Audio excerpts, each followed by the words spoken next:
Want your folks to play these 3 games from the NLA. Daily pick 3 cash flow and play with. You will be supporting sports and culture, nation building and our future. So go out and play, folks, make it a must. You will see what the National Lottery is doing for us. When you play pick 3 cash flow and play with, the NLA will support you all the way. Starting September 30th, Monday to Friday, these 3 games will be drawn mid-morning, 9:45 a.m., midday, 12:45 p.m., and evenings, 7:45 p.m. The National Lotteries, supporting sports, culture, and nation building. Sunday Manity. Yeah. Welcome to Ride Along Live. It's Thursday on the ride. How you guys doing? Hope everyone is doing well. Ebony, Doug, look how long I ain't see you, my brother. Welcome back. I ain't seen a long time. Yes, guys. Yes. As you guys come and go ahead and share the thing right now, we have a very important conversation to hear, an important story to hear this evening, right? From a mom who says that she had enough, really. From all the allegations, again, it's allegations, because I will tell you how the whole story went. She'll share the whole story with you. She just reached to a point where she felt like she has not been given justice, right? So she's here to share her story with you. So guys, go ahead and share up the thing. Share it up. Hey, Rena Sam. Is it Reen? Sam, how you doing? Thank you so much. Let me go ahead and share this on some pages. Share this in some groups. Hey, Rena, how you doing, my dear? How you doing, neighbor? Nice. Lacey J, how you doing? Share the program, guys. Share the program and say I share. Quickly, share the program and say I share. So we could bring in this mother. Because listen, I don't like these stories. I don't like these stories because it involves children. And because it involves children, it's important to get this story out, but we have to be very careful in how we get in the story out. Throughout the conversation here, it would be my obligation to ensure that this child's name does not get revealed, right? We don't want any additional pressure on that child. So we will not reveal the child name, absolutely not. In addition, guys, to protect the identity of the child, we will not, however, be releasing the alleged perpetrator's name, which happens to be a father. We will not be releasing his name. But we're going to go a step further, guys. We don't want to identify the child. We will not be showing the mother's face either. It's dark where she is. You would not be able to identify her face anyway, but we'll not be showing her face because it's important that we protect the identity of this child. So I hope you guys understand why we are taking all these measures to do so. All right. So again, we will not be releasing the alleged perpetrator's name. We will not, of course, we will not be releasing the child's name, and the mother name, the mother face will not be revealed either. Okay. All right. Let's see if we get the mother on right now. Okay. So we lost connection with her. Let's try to reconnect.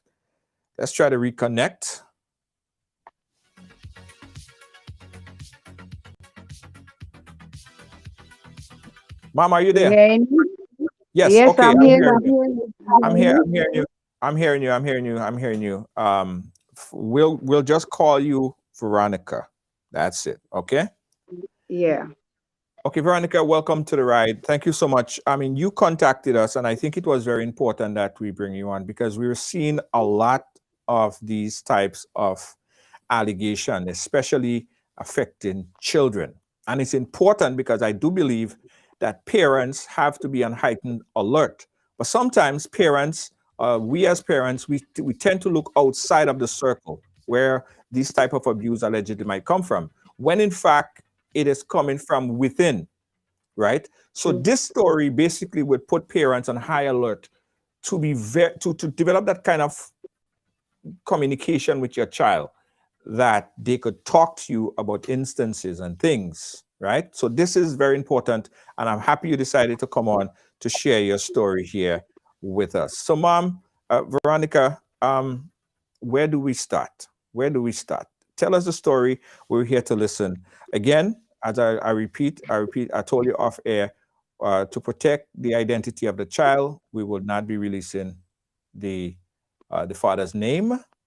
All right. We do not want his name to be revealed because we do not want to identify the child. So go ahead, Mom. Yeah. What happened? Yes. Good night, live. Good night, everyone. I'm here frustrated, hot. I can't continue.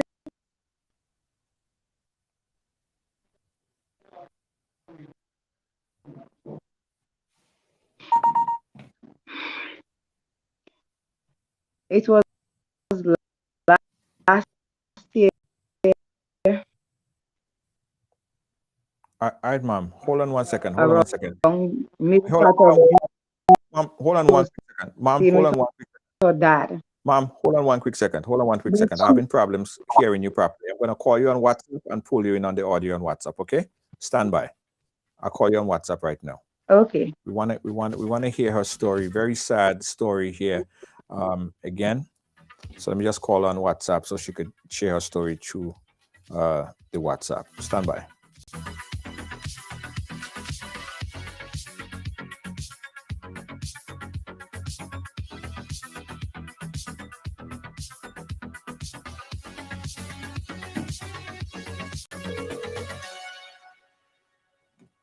Stand by, guys. Stand by.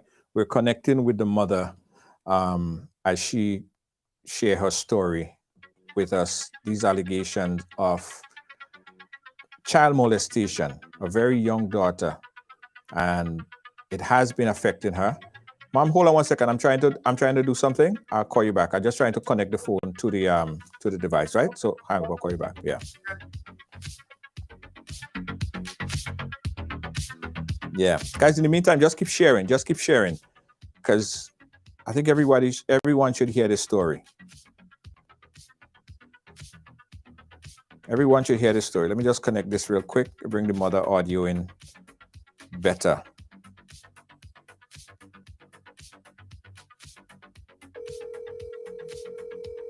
All right, stand by, everyone, Let me fix this right here. Yeah, guys, in the meantime, just keep sharing while we connect with her. We'll get her story. And her audio was cracking up a little bit earlier. She was having some bad internet connection. And I want this story to be out as clear as possible.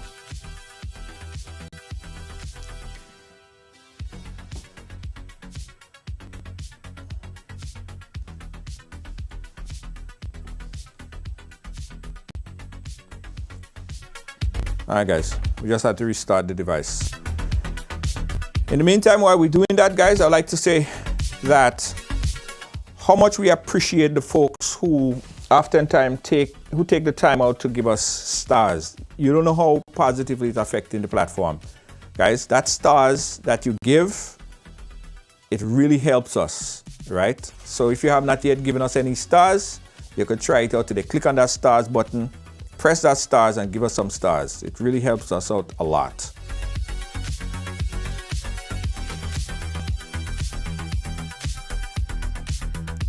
All right, let me make this attempt now.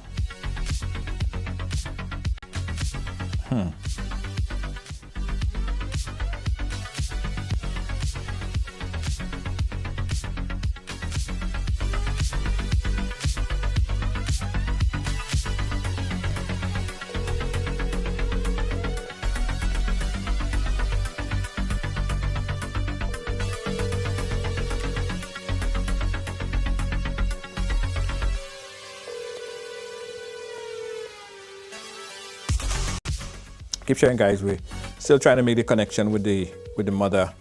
Mom, no, come. Let me try that. Let me try this again. Okay, are you there?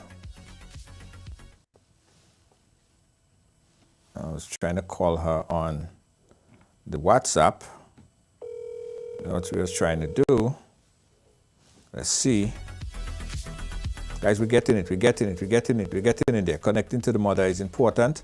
That we get the audio coming through as clear as possible.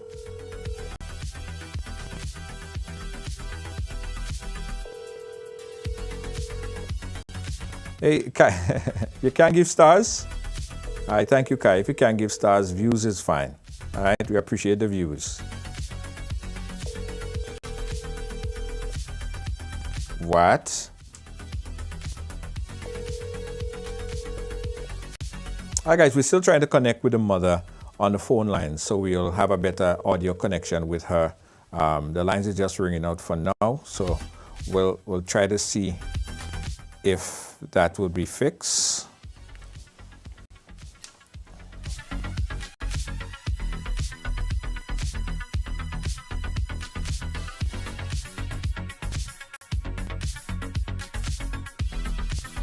Yeah, should be fine. Okay, the mother is calling back. Let's see. All right. Okay, so we'll have to do it. We'll have to do it this way. Hold on 1 second. Let me get this sorted out right here, moms. Because I even tried the data and the data still dropping. Yeah. No problem. We'll get that sorted out. Are you hearing me properly?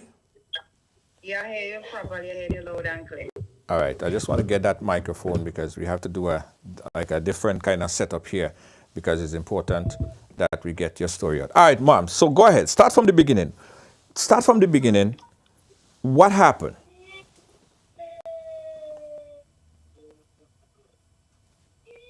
Hello? Yeah, go ahead, moms. Yes. So as I was saying before we got disconnected from the live, Yes. I was saying it was like last year, the middle part of July. My daughter was supposed to come by me. And after speaking to her on a video call, I noticed every time, while she was by her father, I noticed every time that I call her, whether audio or video, her father always telling her to put the phone and speaker so he could hear, and he always did. Right. So I can remember a very fateful day. One of my son's daughter was here, which is my granddaughter, and she said, "Mommy, I want to see my auntie. Call her." So I called her and video call, and then the same time while I was talking to video, her dad appeared in the video. And he was like, "What are you talking about? Are you planning to kill me?" I said, "No, it's not nothing like that." So I tell her, I say, "Come up because your niece is here and she wants to see you." And she tell me, "Okay, I'm washing some clothes. So when I finish, I'll come up." 12 o'clock passed, 1 passed, 2 passed, and I realized she not coming. So the child came back and she said, "Grandma, but auntie not coming again." And I said to her, "It don't look so as auntie coming." So I said, "Let me call back auntie and see if I get auntie," which I called my daughter. And when I called my daughter, I didn't get any answer. So I say, "Well, what happened to her again?" But I know most of the time she tell me something, I'm trying to reach her and I'm not getting through her, but she's a smart child. So she download WhatsApp and her tab and her laptop. So most of the time, if I'm trying to reach the phone, she goes see she download WhatsApp and her laptop. So most of the time, she trying to call her. She would message me and tell me, "Mommy, I don't have my phone. My dad has my phone." Right. So I said, "Why you always keep your phone from you like that?" And she just say, I don't know. But it was like middle part of June last year, July, last year. My daughter reached out to me via text. I was sleeping and I was like, "These people I want to keep on disturbing me with message." But something keep telling me in the little sleep, "Get up and check your phone." So I get up and I check the phone. When I get up and I check my phone, I realized it was my daughter who messaged me. And I opened the message to seeing this disturbing message from my daughter. that her father has been sexually abusing her all along and things like that. So I tell her, I say, pack your clothes, I'm coming and pick you up now. Well, must have two older sons, they got mad and they were threatening to like kill him and so forth. And I tell them, don't do that. We went and we pick her up. He was not at home. We went and pick her up and we brought her to the police station. In St. David's, they took a statement from her. We went and did the medical examination, whatever, which required for that. Then her father was picked up. He was arrested and charged. And 2 accounts, the officer who was in charge of the case, tell me he was charged on 2 accounts of sexual assault. Well, they gave us the court date, which was the first hearing was last year, the 1st of November. Well, we went to the court. He came, he didn't say anything. He said he had a lawyer, and his lawyer was not present at court. Well, the magistrate... Back up one bit, right? How old was the child at that time? She was 16 years at that time. She was like 13, 14, 15, around like 14 years she went to stay with her dad. Well, it's not really stay with her. He was supposed to just keep her there for she to go to school early because where I'm staying, we have a water problem. And I asked him to let her stay there. And when on a weekend, like Friday evening, she come at my home. And on a Sunday evening, well, she would stay here, and on Monday morning, she would leave for school from at my home. Right. And when she returned from school Monday evening, she would be returning at his home or dad's home. Right. So it was joint parenting. Every time I try to get the child, like during holiday time or on a weekend, there's always a problem. He don't want to come. He changes her number. He didn't want to get in contact with me. He changed her number. And, different things like that. And it's like only last year, July, I get to know why all these things was happening is because of what he was doing, and he didn't want her to get close to me, so she would have tell me. Yeah. So you guys had joint parenting. You both was working that out. So before that, you had no indication. She didn't come to you any time before. And told you anything happened before at a young age. Do you think that it started then, or it was when she was even younger than that age? From that night at the police station in St. David, that child cried, break down and cry, because then she had to give all the statements. And from learning that, I learned that started happening since she was 8 years old. When she was 8 years old? Yeah, since she was 8 years old, and I cried like a baby. When I went to do the examination with my child, the medical examination, and my child cried, I cried so much like a baby, I couldn't keep up. I had to eat for days because this thing is hurting me. All today it's hurting me. I cried because it's just only the second hearing of that case. And the magistrate threw it out because we was a few minutes. We're gonna get to that. We're gonna get to that part, which is very sad. Now let's go back a bit. The father, did you confront him after you learned of the allegation? Did you confront him and ask him about what your daughter said? No, I did not. So you never confronted him? You never asked him about it? No, I never confronted him. He called my phone and I never answer my phone. I never answer my phone. He called me and I never answer my phone. Because I was so upset at the moment I couldn't speak.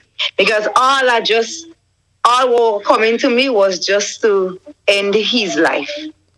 And I didn't want to speak about it because of what I was thinking and what I was thinking to do. I didn't want to speak to him. I don't even want to see him. I didn't want to speak to him. I didn't want to hear him. Right. He called me, like she came the night And he didn't even knew that she was missing until maybe the morning when he entered her room and tried to put back she phone there. That is when he realized that she not home and she by me. He didn't even know if she sleep in the house or not. Right, right. Now, what I find very interesting, and a few of the viewers here are very skeptical about it as well, because the whole thing is to avoid this from happening to another family, another young girl, right? From since 8 years old, it's alleged that she has been sexually molested, and nobody knew about it. Like no indication, no difference of personality. You didn't observe anything that could have made you ask a question or just a mother's intuition. You had no idea whatsoever. I had asked her on many occasions. I had a dream concerning her. I asked her.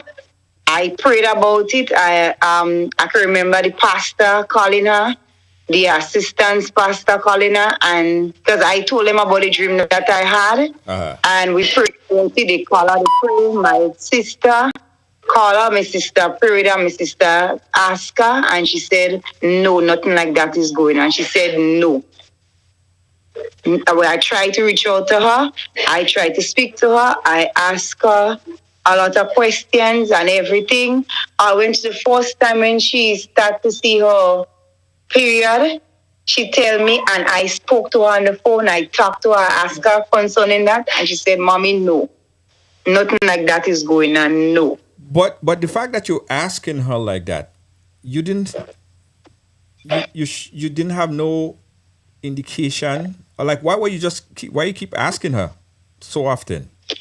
Did you yourself have a feeling that something was happening? Because of the dream that I had, I kept on asking her. And as I said earlier, I hardly used to see that child. She hardly used to come by me. It's more like phone communication we used to have on video call or audio call. Right.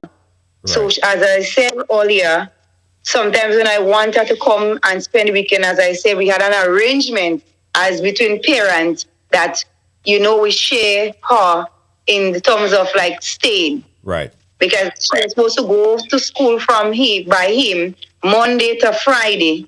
And she will be here with me Friday evening, Saturday, Sunday, and Monday morning she goes to school, and then she go back Monday evening by his house. But that didn't work out. He just take her wholly and solely. Right. And telling me that I can take care of her, and you always see, because after COVID, there were some schools that had children going to school every day, which she used to go to a particular school in St. George's. I don't want to mention the school name. Yes. And that school used to have all the students at school after COVID. There was like only like some schools used to have like 2 children, 4 children, like they have from 1 and 2 certain days, from 3 and 4 certain days, and so like that. So I have 2 other kids who go to school in GBSS, and they would go to school like the one was in Form 5 and one was in Form 4. But the Form 5 one is to go like every day, but the one who was in Form 3 at the time, used to go like something like this week they might have Monday, Wednesday, and Friday. Next week they will have Tuesday and Thursday. Right. So sometimes he would pass, and because we're not staying too far from each other or that. Okay. So sometimes he would pass and he would see my kids home, and he would telling me that, I can take care of them children. Me always see my children and them home. When she was by me, she used to go to school. So I said that wasn't the arrangement that we had made with each other. Yeah. I said she was supposed to stay there for a certain amount of days, and then she come on holiday. She spend the whole holiday with me. But since she go to live by him with that arrangement, she never spend a holiday with me. Right. All the Easter holiday, the August holiday, Christmas holiday, she spend it by him. Let me ask you another question, Mom. We're not interrogating you. I just want to just get the information to get some clarity on it. So from the time the child was 8 years old, who used to bathe the child? I used to bathe the child. Did you notice anything abnormally different? Or, if he's having penetration. Well, yeah, I don't want to say it because it's Well, about a okay, child. the 8 year old, what I learned is there wasn't any penetration at that time. It was oral. Okay. Okay. Yes. So at 8 years, the harassment started, but it wasn't a penetration at that time. It was just like a oral. That's what you learned. That's what you learned after. That's what I learned from her. Okay. Because I said to her, so all this time this going on and they never tell me anything. She said he threatened her. He tell her, don't tell me anything or otherwise look what he's going to do. And look what he's going to do. And she said that's the reason why she didn't tell me it was going on that time. Because that sense when it started, when she was 8 years old, he started to do that to her, but it wasn't a penetration. It was just like a oral something. Okay. So when you went, when you got the police involved, and they were able to make an arrest, what? Tell me about the test that they did to make the arrest now, because not just the allegation, there was actual facts. They did a examination on her to see if that she's still a virgin. Well, so, and they learned that she wasn't, it was already gone. Oh. Yeah. So she did medical tests and they did verify. Now they arrested him. What was the charges that they arrested him? And charging that was laid against him, it was 2 counts of sexual thing on her. 2 accounts. Okay. I can't remember. I wonder if it was $20,000 or 50 or something that I can't remember. Yeah. Okay. All right. I can't remember exactly the amount, but he was charged on that amount. Right. Let me just update everyone on. I can't remember the exact. Yeah. No, I understand. Hold on 1 second, Mom. Let me just update everyone on where we are right now. We were learning from the mom, and the allegation is that at 8 years old, when she was 8 years old, her daughter was allegedly being molested by her own father. They had joint parenting. She would stay by the father for a period of time, and she would stay by the mother for a period of time. And it wasn't until later that the daughter came out and explained to the mother that was actually happening. Now, the father was arrested and charged, as far as the mother is saying, with 2 counts, right? Sexual molestation. Test was done, and it was identified that she's no longer a virgin. I'm sure that they did other tests to verify the fact. Anyway, he went to court, right?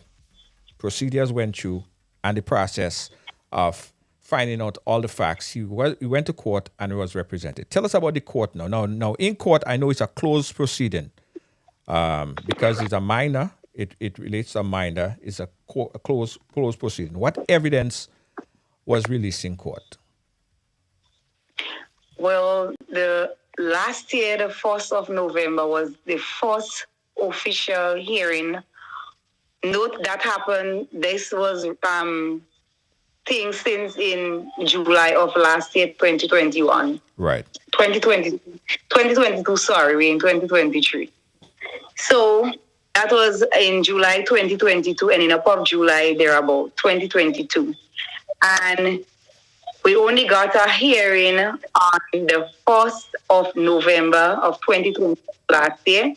Right. And when we entered the court, he said his lawyer was not present, so he wasn't called upon to plea or to explain anything. My daughter didn't get to say okay, talk and say anything. I didn't get to, so there wasn't a hearing.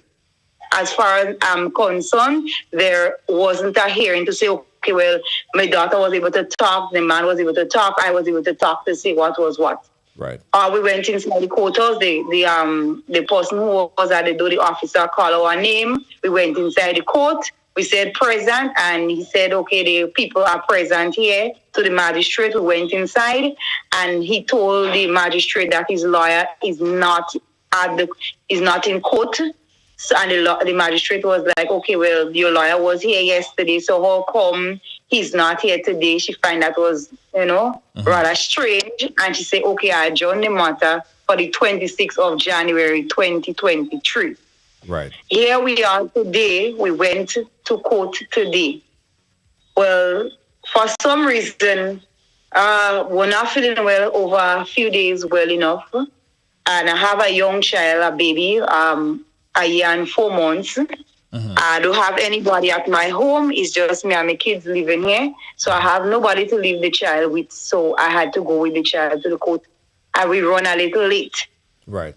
When we were going down to the court, my daughter got a phone call from, I don't know if it's the prosecutor or whoever called her and ask her where she is. And she said, we in such and such area, we getting a bus to come to the courthouse in St. David's. And they told her on the phone that the case is on standstill or on whatever until she gets there. And upon getting there, it was like maybe a 5 or 10 minutes. Upon getting there, I was told by a child protection authority officer or whoever worked there that the matter has been thrown out by the magistrate because they said that nobody couldn't get in contact with us. That is what she told me because she was sitting inside the courthouse, so she was able privy to that information to come and tell us. Now, she tell me that this, I don't know if it's the prosecutor or whoever was calling my phone, which I have my call log on my phone. I received no phone call from no strange number today that I don't know of. I have calls on my phone. I made a call this morning and I have other calls that come in on my phone. I missed call, but it's from numbers that I know and people that I know. I didn't miss no phone call from no strange number to say, okay, well, I had a strange call from a strange number, so let me return the phone call. Hold on. So did you have a lawyer? No, I didn't have a lawyer. I didn't have, to be honest truth with you, I don't have money to get a lawyer because presently now I'm unemployed. I'm not working anywhere. Right. No, that's fine. That's fine. So you saying that it was this time and this only time that they attempted to get in touch with you, and because they couldn't get in touch with you on this particular day at this particular time, they threw the case out? Well, that is not to say what hurt me so much, Mr. George. What hurt me so much is not to say that the case been going on and that is something that's ongoing and a custom happening.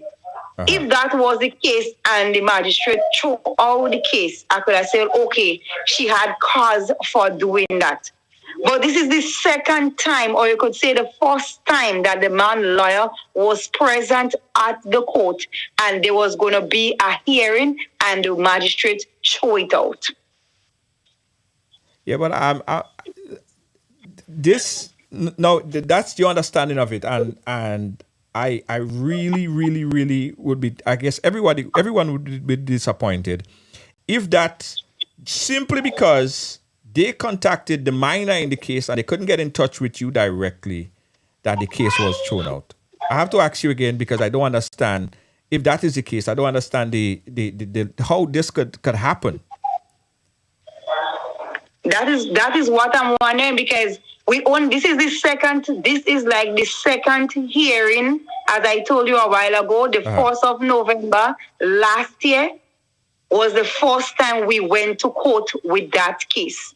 And the magistrate, this very said magistrate who was present today at the court, she was the one who was there last November the 1st. And she said to him, this is a sensitive matter. I don't want to take him. She gave him some documents. I don't know what documents to give to his lawyer. She tell him, I don't want you to go in about showing people or telling anybody about it because it's a sensitive nature and our child is involved. So take the documents and bring straight to your lawyer. Yes. And which he did. So his lawyer did show up today. But as I said, we was a few minutes late to court because I have a child, a little baby, and plus a 6-year-old one who is not feeling well to go to the court with. And that kind of hinder us in getting there on time. Yes. We was a few minutes late to court. But court went on until after 1 minute to 1 today. So I don't understand what go on. And what I'm saying is not to say like that is something that, okay, like every time the case call, we late or we're not showing up. Right. Then I could have seen the magistrate have cause to throw it off. Because, I mean, if you have a case and then you bring up somebody in a courthouse and then every time you go to the case, the person not showing up, the defendant is there, but the complainant is not there. Then I could see the magistrate saying, okay, well, you know what? That case come to me about 6 or 7 times already, and the complainant not coming, the defendant always showing up, and the complainant not coming. So, let's show off that. Right. Because it doesn't seem like the complainant is interested in pursuing the matter anymore. Right. Did they provide anything to you in writing? No, they did not. I don't get a summon to attend court. I wasn't reminded there of the court date today. I was just told by word of mouth last year, the 1st of November. Word of mouth in the courthouse. The magistrate said to us, the matter is adjourned to the 26th of January. No, I didn't even remember today was the thing. It's when my daughter wake up this morning. As I said, I had a rough night last night because I said I have a young baby. Right. Well, not baby, a toddler. He was up partly majority of the night. He was not feeling too well. I had to be up with him. Maybe we go back to bed maybe around about after 3 minutes to 4 thereabout. So I overslept. So when I got up around about minutes to 7, I asked my son what time it was. He told me 2 minutes to 7. I got up off the bed, go make some tea for my son, try to organize and, get things and to get out. So we end up leaving here maybe around about minutes to a little after 9. Time we walk down the road to get a bus, take a little while, and then we went to reach across our minutes to 10. But court was going on still. Right. And for some reason, the magistrate just threw off the court without even hearing anything from us. And he was telling me that I can appeal it. She ruling is final. No, I'll ask you that again. Are you sure that they told you that? I am very sure. I'm not lying. Me and my daughter was there. I cried. I just finished crying a while ago, talking to somebody, talking to my sister, and I cried. She cried. We cried. Right. Okay. Because that is what the woman from Child Protection Authority came out and told us. I went back again to make sure to the court clerk who was sitting inside the court. And she tell me that the magistrate threw out the matter, so I don't have no other court hearing. So that is it. So no justice for my child. Well, listen, you could always appeal the matter. So I don't know why they would tell you that. Right. Well, that is what I was saying. I asked them if I can appeal the matter, and they're telling me no, I can appeal the matter. So I get mad. I'm telling you, I get mad because I saw her father, and I actually pick up a bottle to knock him out. I actually did that. But something just said to me, it don't make sense doing that. I saw him and he grinning. He's happy because he won. That is why he's telling himself he won. He passed twice up and down, looking at me and grinning, mocking me because he win. Because they throw it off and nothing again to go on. No justice for my child. My child have to live with that. Live with that. He took my child innocent from his own daughter. It hurts. Yes. It hurts. It hurts. It hurts. It deeply hurts me. So I want to get it because to follow up on this for you, I would also call one of my lawyer friend to find out. But all of this, how it all happened, and telling you cannot appeal, and just throwing out the case like that because you are a little bit late. That though adding up to me. That though adding up to me. So if that's your understanding of it, I would like to seek further clarification. Because as far as I know, everyone have the right to appeal, to an appeal. Exactly. And that's you included. So you said that the magistrate told you that to your face. Now, after the conclusion of the court hearing, did you pick up any document? Did they give you anything in writing? Nobody gave me any document in writing because I asked to see the magistrate because she was at court still. I leave home here minutes to after 9. I reached back at my home here after 5. I stayed down there by the police station in St. David's. I went in the back to the court clock to speak. I asked her if I could see the magistrate. She asked me in what connection. I say, look, we had a hearing matter this morning, and look at how it was thrown off. The court clock tell me, yes, it was thrown off. I asked to speak to the magistrate, and they tell me I cannot speak to her. That is what they said to me. I cannot speak to her on that matter. Because I don't have an adjournment because the case is thrown off. Is it possible that anybody said anything to you in the effect, there are some new evidence that surface and the information is not consistent? Did they speak to any new documents, new information, new reasons why that she's not guilty?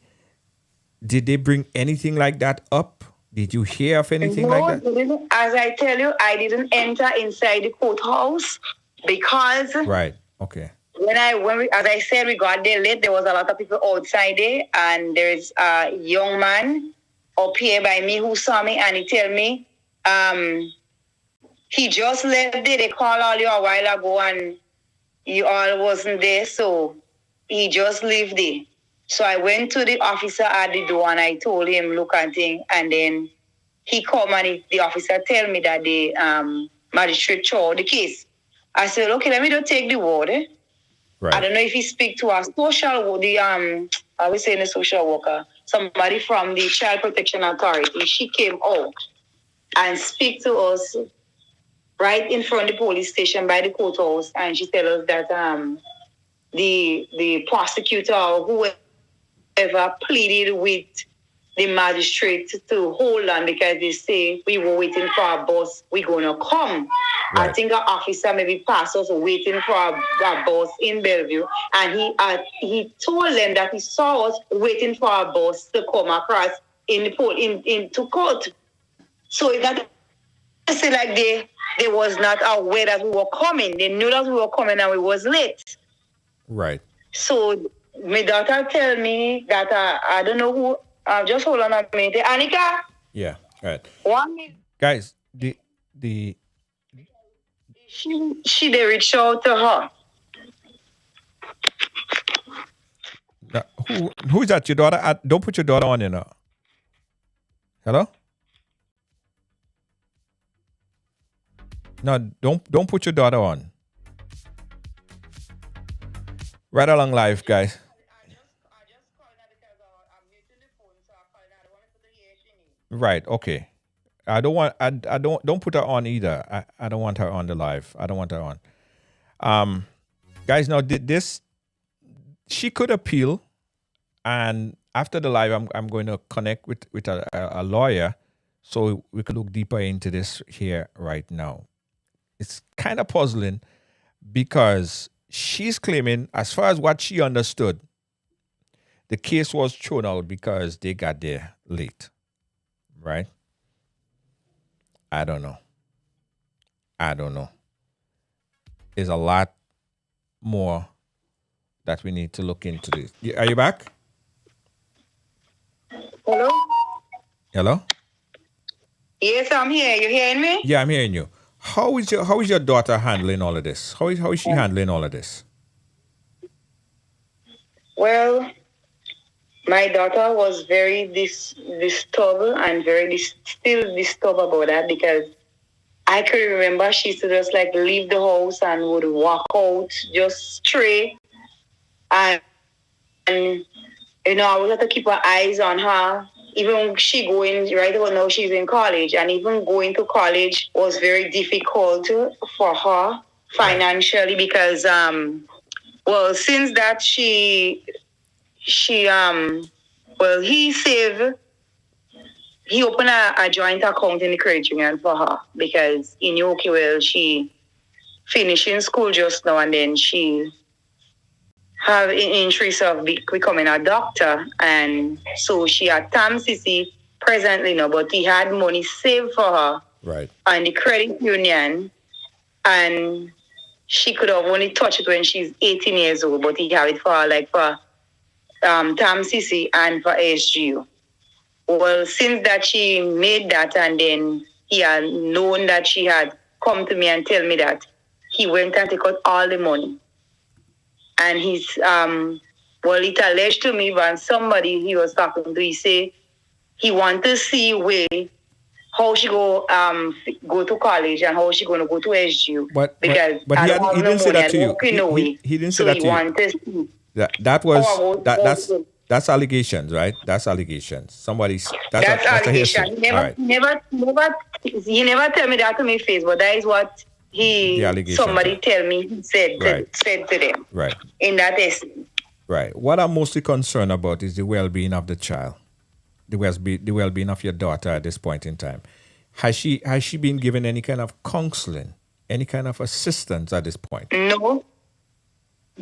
Nobody, no assistance for the child, no counseling, nothing. Because as I said, I'm a single mom here, me and my kids. I'm not working. All what I do at home, I haven't said I had a young baby. And what I do at home is just sell some cane juice and beet juice, carrot, sorrel, tamarind, and whatever. And that is what gives me a little income. And on a daily basis, on a monthly basis, I have to spend over like $300 or $400 in just bus and food here for my kids without no assistance from nobody. Right. Okay. And it's very, very difficult for me because there are times when the day come about, so I just only sell one juice, $5 alone. That can help me. Right. All right. So here's what we're going to do. Right. I am going to speak to a lawyer. Forget about anyone telling you that you cannot appeal this case. You could appeal this case, right? And you should. Right? I'm also going to look deeper into this and get further clarification because a lot of things don't really sound too right there. Why the case could be just thrown out just like that, right? So we go reconvene and resume everything off air and have this further conversation off air and take it from there. How does that sound? Perfect to me. All right. Good. I'll call you off air and we'll talk some more. All right? All right, no problem. Cool. Yeah. All right, guys. All right. Let me make a quick call because there are a lot of crazy happening here. I just want to find out one thing real quick.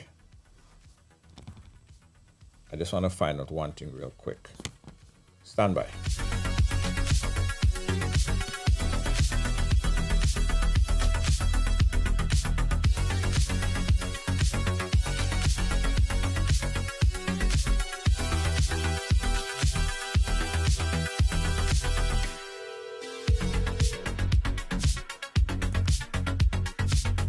Guys, let's take a quick commercial break and we'll be right back. You're watching Ride Along Live.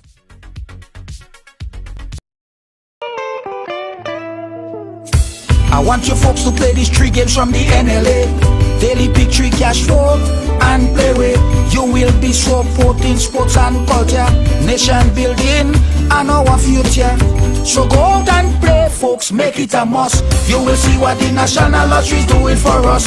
When you play Pick 3 cash flow and play with, the NLA will support you all the way. Starting September 30th, Monday to Friday, these 3 games will be drawn mid-morning, 9:45 a.m., midday, 12:45 p.m., and evenings, 7:45 p.m. The National Lotteries, supporting sports, culture, and nation building. Sandy Manite. Established in 1998, Ross Road and Funeral Services continues to assist you plan the ideal funeral or memorial service locally or internationally. Our reputation is built on providing personalized funeral services based on love and compassion. Call Ross Road and Funeral Services at 718-547-0640. Ross Road and Funeral Services, where your loved one is our loved one. Carpentry and Cleaning Service Inc., providing exceptional carpet and cleaning, floor installation, refinishing, home renovations, drywall, painting, plastering, doors and moldings, electrical and plumbing, and much more. We are a one-stop shop for all your professional needs.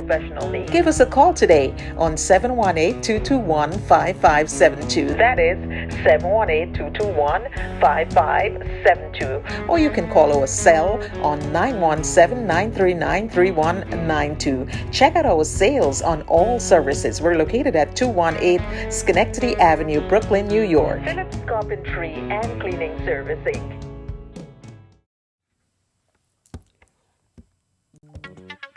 All right, guys. So what I was able to do is make a connection with one of our goodly lawyers. And I'm gonna put him in contact so that this could be further explained to her. The whole situation could be further explained, and there could be more clarity in terms of what's her next step, right? My concern, and I guess the concern of Ride Along, is the well-being of the child, because if the child has been through this traumatic experience and have not yet gotten any counseling, we are concerned that that's a vulnerability for the child. Something needs to be done in terms of getting the child some counseling. All right. So also what we're going to try to do, we have some counselors that we could get access to. If the mother is willing to have to make that happen, we could make that happen. We could get counseling for the daughter because that's necessary. But I think that there are information that need to be conveyed to her properly so she could have a better sense of understanding on what her next step is, her legal next step. Okay? It's a lot. And the fact is that she didn't have a lawyer. So information could have been said, stuff could have been misinterpreted. All of these things could have happened because she didn't have a lawyer. She was just there representing herself. And I think that in these cases, you have to be aware of your legal rights. And even if you cannot, if you cannot present a lawyer, there are some instances where you could get at least some legal advice. Okay. So again, we will connect with her with a lawyer and see if she could get better explanation on this. So here's what I'm going to do right now, guys. I'm going to open up the phone lines. 718-701-5720. Give me a call. Guys, and let me know if you ever seen anything like this. Let me know if you ever seen anything closely, remotely like this, where this mother is claiming that, alleging that her daughter, the allegations is that her daughter is being sexually molested by the father. He was arrested. He was charged. They did the medical test on her, and sufficient enough that they could have charged him, right? The case went to court, and as she said, she got there late. She got there late. And she was made aware that because of her tardiness in court, the case had to be thrown out. Right? So there are a lot there to digest. It's not like, there was a long-standing issue where she was supposed to come a certain time and it was called off in a number of times. No, she's claiming that this was the her that she was there late. She couldn't even make it inside court because she was late, and the case was then called off. Her claim is that she was also told that she cannot appeal this particular matter. So again, we are going to get her clarification. We are going to connect her with a lawyer to further explain the case, to further explain what her rights is going forward, and it's important that she understand that. But we open up the phone lines right now, guys. Let me know if you guys ever heard anything remotely close to this. 718-701-5720. That's 718-701-5720. And listen, guys, I know it's allegations, right? It's allegations. Let me take this call. Caller, where are you calling us from? Good night. I'm calling from Greens. Greens, go right ahead. Listening to that mother, it hurt me so bad. Yes. And I wouldn't blame her, but when you have a daughter and you have a man living, if it's for himself or with somebody else, you have to show concern with your child or children.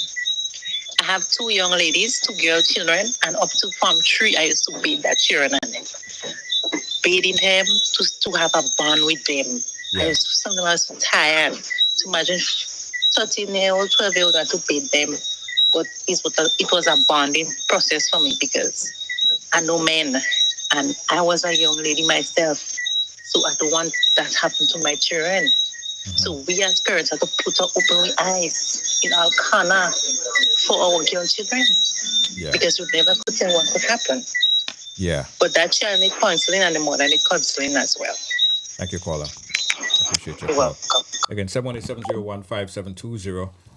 We are looking at this incident that happened right here. Tragic incident, right? A tragic allegation of the incident that occurred.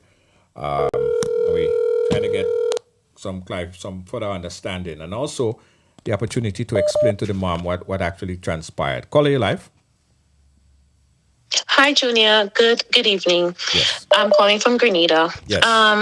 I was listening to the live, and there are many parts of the mother's story that seemed very puzzling.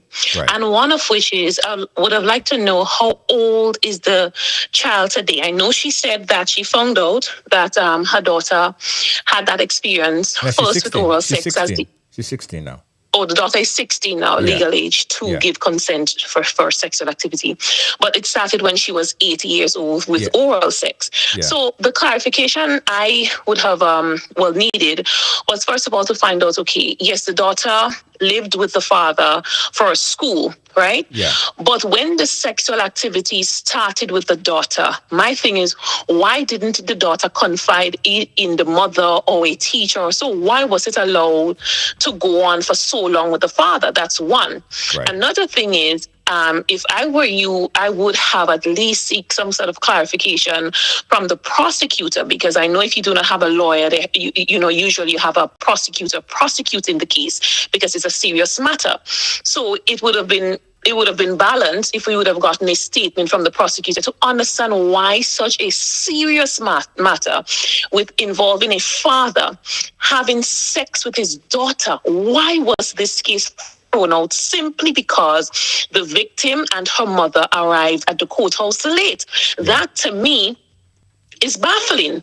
And another thing I wish to point out is that just how the mother spoke and she shared her story, to me it came across twofold. One, she expressing her disappointment with the court system and so on, that her daughter didn't get justice. But two, it seems as if she was also crying out for help, like financial assistance, because she keep talking about the toddler that she has and she's unemployed and, she sells cane juice and so on. So I saw it as twofold.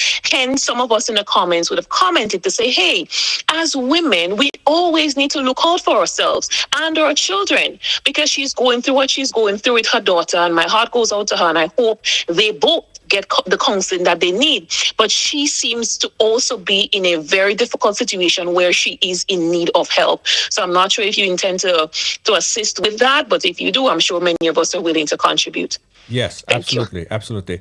Thank you so much. Thank you so much for your input. 717-015-720, guys. And this is a story that we intend to follow and get further clarification and understanding. 717-015-720, guys. Turn your background down a bit. All right. Caller, go right ahead. Where are you calling us from? Hey, Junior. I'm calling from Miami. Miami, go right ahead. These issues, yesterday was one, today is another. I think, to be honest, I want to know why these parents are leaving the girl children like loose. I grew up in an era where mothers always guard the girl children. Why, as a mother, you're going to leave your girl child to go live with her dad? That's a man. I remember my DC's mother used to say, listen, I ain't trust no man with my girl children. Could be who, the father, whoever.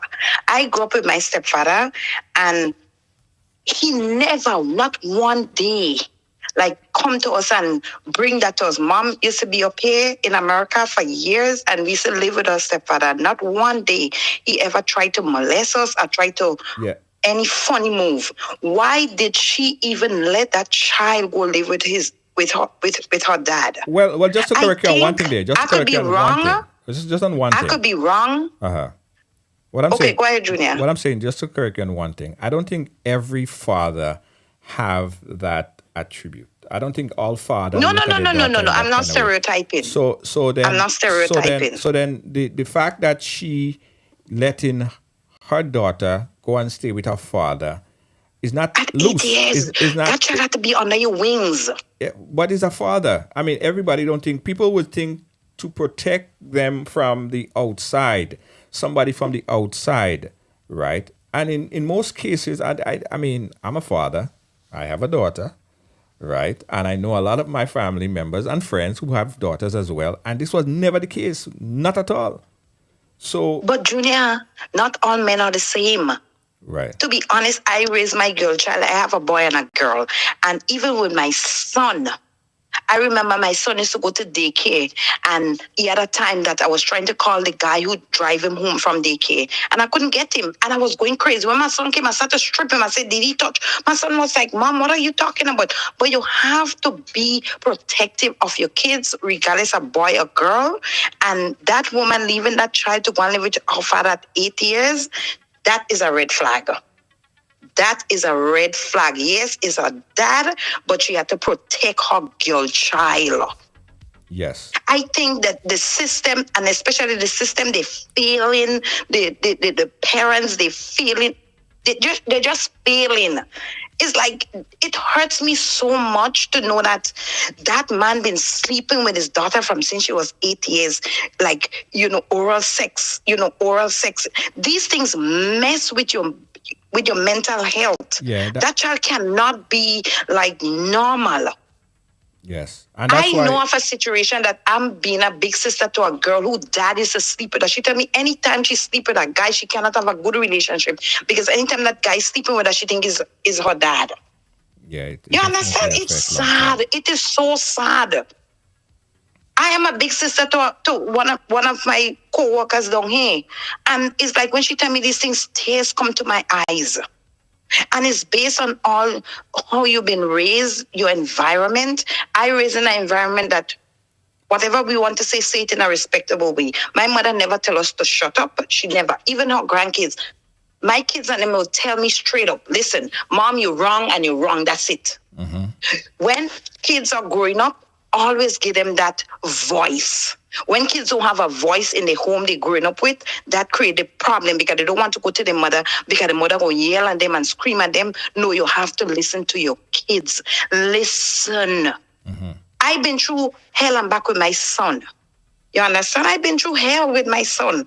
And he's in the American Marines now, and trust me, he come to me and say, Mom, all what you told me was the truth. Yeah. You have to listen to your kids. Listen. Yeah, I agree. They might.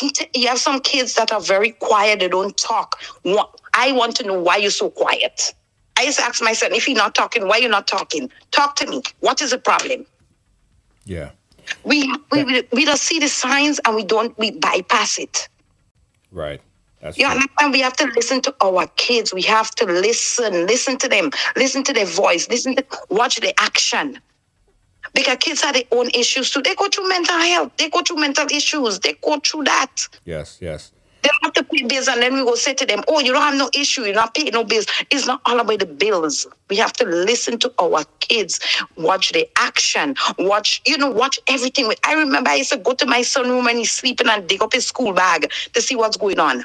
Wow. I always searching. You always have to be searching with your kids. We have to wrap up that segment here, but all in all, I think it's important. One thing that's important that you said, that parents should develop that communication between their children where they could come to them and talk about many things. Things that's affecting their life. So that's important. My kids are grown. My son will be 24 this year. My daughter will be 35. And trust me, they come to me. We talk as like three adults. Yeah. They don't hide nothing from me. You have to have that relationship with your kids that they could come to you and tell you anything. Yeah, absolutely. We gotta wrap it up here, but thanks for your input, all right? Thank you so much. No, I don't want mothers to get the idea and start looking at your husband or your boyfriend or the kid's father in that kind of way and feel that every man is a monster. That is not the case, right? I want to make it very blatantly clear. And it's sad when it's happened, and I think everyone should speak out about it. Men should speak out about it. And of course, everybody should put their voice against it. It is damaging for a child to go through some experience like that. They would reach 99 years old and they would never forget that experience. It affects their relationship. It affects their life. It's important that parents have good communication with their children. It's very, very important. If there is something, teach them about good touch, bad touch. Teach them about, you could always come to me. And oftentimes, girl children find it easier to speak to their mother about situations. And if there are instances where your girl child, you feel like she's not coming to you with certain things, you have to really try to build that bond. Your child should not be scared of you. Should not be scared of you. She shouldn't be scared to come and tell you things. You shouldn't create a wall between your kids and you, because then you have all these things happening where she feel like she can't talk to you about basic things. So it's important. So the moral of this, if there's any moral of this to be learned, is that build that relationship with your child, right? Now, as far as it relates to looking at this case further, I believe that there are a lot more inside of the final judgment that was made that need to be explained. So we have our producers that's going to work the lines as early as tomorrow, let's say tomorrow, and get clarification from the prosecutors, and we'll publish the findings and whatever information we could put out there right here back on the Ride Along so we could get that clarification on it. So the moral of this story is for mothers, develop that open avenue of communication, that dialogue between your kids. So whenever something happens, you guys could talk about it. Nothing more beautiful than that. All right? But this is one that we're going to be looking at. This is one that we will be following up. This is one that we're going to be posting updates on in tomorrow and the days ahead. All right? Again, guys, thank you for watching. Thank you for being a part of our program in today. I got one update and notice, guys. Now, we did schedule to have a bingo game on Saturday, right? The next bingo game was scheduled for Saturday, but we are having some major problems with our payment portal. There are many of you who have tried to go in and purchase tickets over this past couple of days and realize that you got an error over and over. We are working with our credit card processing system. They have some errors in there that they're trying to fix, and we cannot even figure out what the hell is happening. So, based on the problems that we're having with our payment system, we will have to push back the bingo game that was initially scheduled for this Saturday. We'll publish the new date of the bingo as soon as we get the payment portal rectified. All right? We apologize for any inconveniences that it may cause as it relates to the bingo game that was initially scheduled for the 29th, this coming Saturday. All right? All right, guys. We'll be right back. Don't move. Grenada is on the road to 50, but this year we celebrate 49. Under the patronage of the Consular Office of Grenada in New York, the Grenada Independence Anniversary Committee New York invites you to celebrate Grenada's 49th anniversary of independence, January 27th to February 4th. Happy birthday, my dear Grenada. Our theme this year is the journey to 50, reflecting on the past, planning the future. We shall be graced with the presence of Grenada's Minister of Foreign Affairs, Trade and Export, Honorable Joseph Andel, Minister of Mobilization, Implementation and Transformation, Honorable Andy Williams, and Member of Parliament of Her Majesty's Opposition, Honorable Delma Thomas. The calendar of events rolls off on Friday, January 27th with a cultural evening from 7 p.m. at Our Lady of Refuge Hall in Brooklyn. Then Saturday, January 28th is the Independence Youth Fest from 11 a.m. to 4 p.m. again at Our Lady of Refuge Hall in Brooklyn. The ecumenical service is on Sunday, January 29th from 4 p.m. at St. Gabriel's Episcopal Church on Hawthorne Street. The 49th anniversary of Independence Gala, dinner, dance, and awards will come off on Saturday, February 4th from 9 p.m. at the Anthems in Queens. It's all about Grenada's 49th anniversary of independence. The journey to 50, reflecting on the past, planning the future.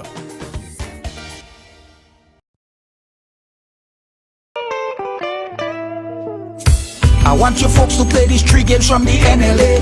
Daily Pick 3 cash flow and play with. You will be supporting sports and culture, nation building and our future. So go out and play, folks, make it a must. You will see what the National Lottery is doing for us. When you play Pick 3 cash flow and play with, the NLA will support you all the way. Starting September 30th, Monday to Friday, these 3 games will be drawn mid-morning, 9:45 a.m., midday, 12:45 p.m., and evenings, 7:45 p.m. The National Lotteries, supporting sports, culture, and nation building. Sandy Manite. Again, guys, we thank you so much for watching. Thank you so much for supporting. Listen, I want you guys to lock this in. I want you guys to lock this in on your device right now.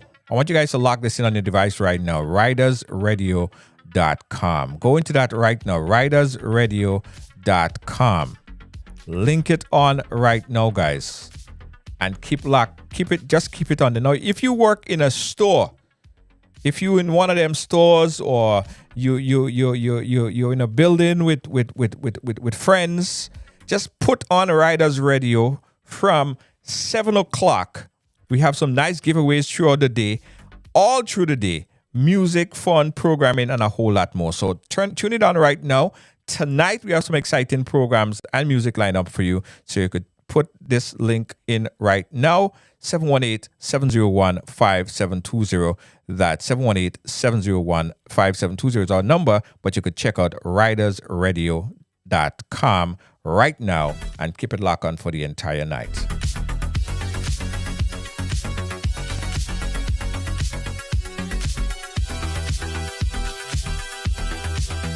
As we said, guys, our bingo that's scheduled for the 29th, that would have to be rescheduled because of some credit card processing problems that we have with our service provider. A lot of you guys were complaining over the past couple of days that you cannot purchase tickets. This has been ongoing for a few days now, and we're not sure that the situation would be resolved by Saturday. So we'll have to postpone the bingo that was scheduled for this coming Saturday. We'll give you a new update on a date as soon as the problem is rectified. Now, if you have a ticket, if you already have a ticket for the bingo, you could hold on to it, or if you would like a refund, you could get that too. Just let us know. If you already purchased your tickets and you would like a refund, you could get your refund. Or if you want to hold on to your ticket for the next game, that's fine. All right? Don't forget, guys, the gala award dinner and dance under the theme Journey to 50, reflecting on the past, planning for the future. That's going to be on the 4th. In New York would be Honorable Joseph Andel, Honorable Andy Williams, and our Honorable Delma Thomas. It's a gala dinner dance. It's going to be real vibes. Get your tickets right now. It's going to be real vibes, guys. Looking forward to see you guys there. Guys, we're still working on the framework. We're still working on the final framework setting for the Riders Big Brothers Big Sister mentorship program, right? This is going to be assistance for young people in giving them other things, activities to expect and to be encouraged by, and also people, verified individuals in the community. Remember, this is a global program. Verified individuals in the community that could assist them in mentoring, whether it's they're looking to be a doctor, a lawyer. We have nurses on the program that we're vetting right now.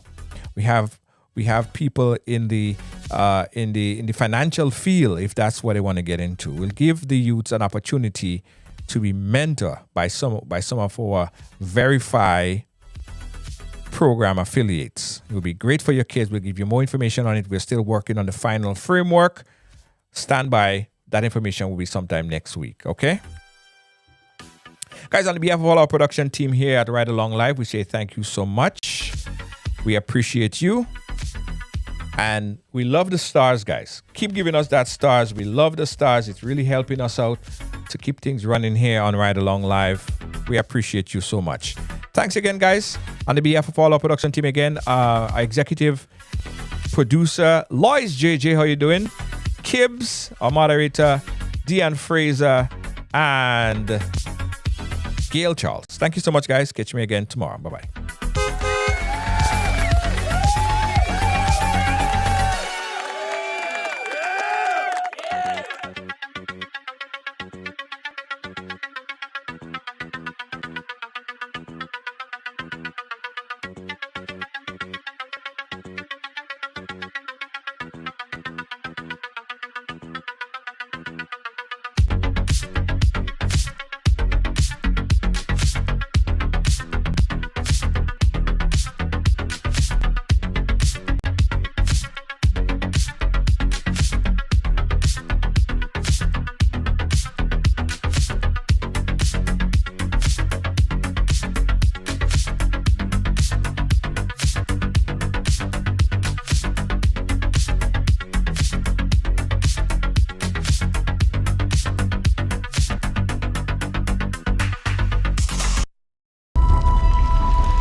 Williams Funeral Service serve you with dignity and compassion as you mourn. Every day, we embark on the journey of life, and one day, the journey will end. It's on that day that you can entrust the celebration of life of your loved ones to David Williams Funeral Service. Call 718-291-3823.